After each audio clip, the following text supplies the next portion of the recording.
Hello and welcome to English with LJ. I create content that is designed to help you improve your English and take you to the next level, regardless of what level that might be, whether it's A1, B1, or even C1. Now, in this video, we're going to learn English. We're going to do some English learning, and we're going to look specifically at non-defining relative clauses, sometimes known as non-definite clauses, but more commonly known as non-defining relative clauses. So I'm going to give you some information, explain what they are, give you some detail about them, and then we'll look at some examples. And what you'll find is that actually they're not as difficult as what they might sound. So let's have a look. So let's go. So non-defining relative clauses, also known as non-restrictive relative clauses or non-essential relative clauses, are a type of subordinate clause that provides additional information about a noun or pronoun in a sentence. These clauses are not essential for understanding the main meaning of the sentence. Instead, they offer extra details, descriptions, or clarifications about the noun that they modify. Non-defining relative clauses are typically set off by commas before and after the clause. So let's have a look. Here's a detailed explanation of non-defining relative clauses. So the structure. Non-defining relative clauses are introduced by relative pronouns, usually who, which, or whose, or relative adverbs, such as where or when. Now, these pronouns or adverbs connect the clause to the noun that they are modifying. And like I say, this is going to be a lot easier in when we look at the examples. You're going to see this a lot clearer. Commas. Non-defining relative clauses are always enclosed by commas or other punctuation marks. The commas signal to the reader that the information within the clause is additional, but importantly, this is important, it's non-essential. The additional information. Non-defining relative clauses provide extra information about the noun that they modify. They often give added description, details, explanation, or context. However, this information doesn't narrow down the identity of the noun, it merely provides more information about it.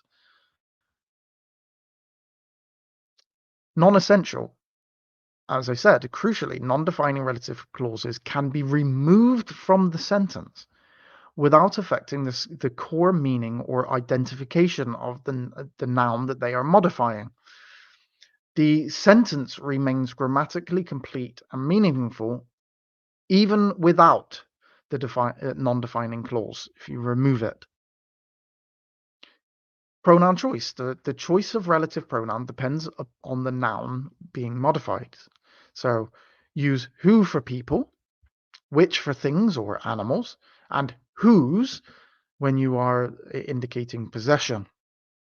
Relative adverbs like where and when are used for specific time or place references. So when you want to reference time or a place. So let's look at some examples, and you're going to see that this isn't as difficult as it might seem at first. So my sister, who is a doctor, just got married. So we see here that the non-defining relative clause, who is a doctor, adds information about the sister but doesn't define which sister. It's set off by commas. So who is a doctor? This is additional information to my sister just got married. But we don't need it. My sister just got married. The sentence makes sense because the information is my sister just got married. That's the information that is being given. The additional information, which is who is a doctor, is just additional information about my sister. but is not required to for the sentence to make sense. My sister just got married. It's additional information. You can add it or you can remove it. Now, the Eiffel Tower, which was built in 1889, is a famous landmark in Paris. Again, the non-defining relative clause here, which was built in 1889, provides historical context about the Eiffel Tower without restricting its identity. It's not required. It's just additional information about the historical context. The Eiffel Tower is a famous landmark in Paris. The sentence stands alone on its without the additional information. You can add or remove that additional information. That's um, up to you whether you include that, whether you don't include it. It's just additional information, but it doesn't affect the meaning of the sentence.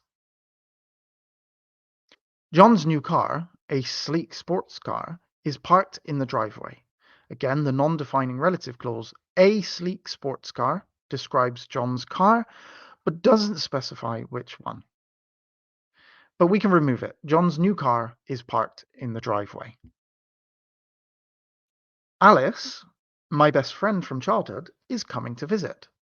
The non-defining relative clause, my best friend from childhood, gives additional information about Alice, but doesn't limit her identity. Alice is coming to visit. That's how we can create that sentence. Alice is coming to visit. All the information my best friend from childhood does is lets the person know who Alice is. It gives more details about Alice.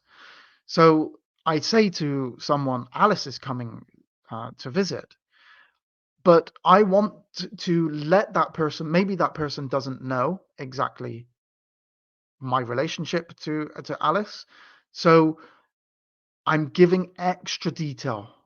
Not only is Alice coming to visit, but it's the Alice who was my best friend from childhood. So it's just additional information. Alice is coming to visit stands alone is a perfectly good sentence. The book, authored by a famous historian, is a must-read for historical enthusiasts. The non-defining relative clause, authored by a famous historian, adds context to the book, but it doesn't make it definite. The book is a must-read for historical enthusiasts.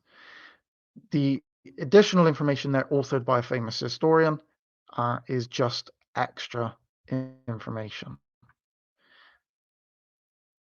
So now what I'm going to do is I'll give you a sentence, and I'm not giving you where the clause is. Can you find the clause in this sentence? Mount Everest, the tallest mountain in the world, is a challenging climb. So can you find the non-definite clause here? Mount Everest, the tallest mountain in the world, is a challenging climb. Okay, so Mount Everest, the tallest mountain in the world, is a challenging climb. The non-definite clause, the tallest mountain in the world. The explanation, this clause provides extra information about Mount Everest, but doesn't define it uniquely. So obviously, we could just say, we could remove that and add a different one. Mount Everest, a mountain in the Himalayas, is a challenging climb. This includes another. It's got the clause, a clause. It's just changed. It's given different details about Mount Everest now. Maybe you could think of your own clause to put in here. What else could we put in as extra information in this sentence? Mount Everest, a mountain in the Himalayas, is a challenging climb. Now, you could add your own here. So Our neighbors, the Smiths, are throwing a party tonight. Where is the clause? Can you find the clause? Our neighbors, the Smiths, are throwing a party tonight. So the non-definite clause here is our neighbors, the Smiths. So the Smiths is the non-definite clause, are throwing a party tonight. This clause identifies which neighbors are being referred to, but is non-defining because it doesn't restrict them further. You could have our neighbors, the couple next door, are throwing a party tonight. That works just as well. It's just another clause. Think of your own. Insert your own clause here. Our neighbors are throwing a party. Insert another clause within there. The movie, or the film, directed by a famous filmmaker, was a box office hit. Where is the non-definite clause here? And of course, the movie or the film, directed by a famous filmmaker, so it's directed by a famous filmmaker, is the non-definite clause, was a box office hit. So the explanation here is that this clause gives more context about the film or the movie, but doesn't make it definite. The movie, the film, about the boat was a box office hit. So we can replace that and just put about the boat. Now, again, see whether you can come up with your own and insert it into the sentence. Thank you very much for listening, and please leave your comments. Let me know whether you enjoyed this video. How did you do? Is this something you're struggling with? Is it something that you've got mastered? Has this helped? Let me know in the comments. Do you like the videos? Let me know in the comments. Is there a specific video you would like me to create? Again, just let me know and I'll try and create that for you. Do you like the way that the videos are being done? Is there something else I can do to make them easier for you to understand? That's the point of me doing the videos, is that I'm trying to create content that is going to help people. So if it's not helpful, please let me know. If it is helpful, also let me know, because then I know whether what I'm doing is going to help you improve your English or not. And obviously the point is that I'm trying to help you improve your English. Please give this video a thumbs up if you liked it. Subscribe if you haven't already, because it keeps you up to date with future videos as and when I create them. I do have a Patreon channel. If you would like to become part of that, you can be, there are 3 tiers. There's a lot of information on there, a lot of material that is available for you to help you improve your English. So if that's something you would be interested in, the link is in the description. I do have an A1 and A2 course book available. It is available on Amazon for download, but it is free if you become part of Patreon, and I will be doing B1 to B2 and also a C1 course as well in the future. Thank you very much for watching, and I'll look forward to seeing you on my next video.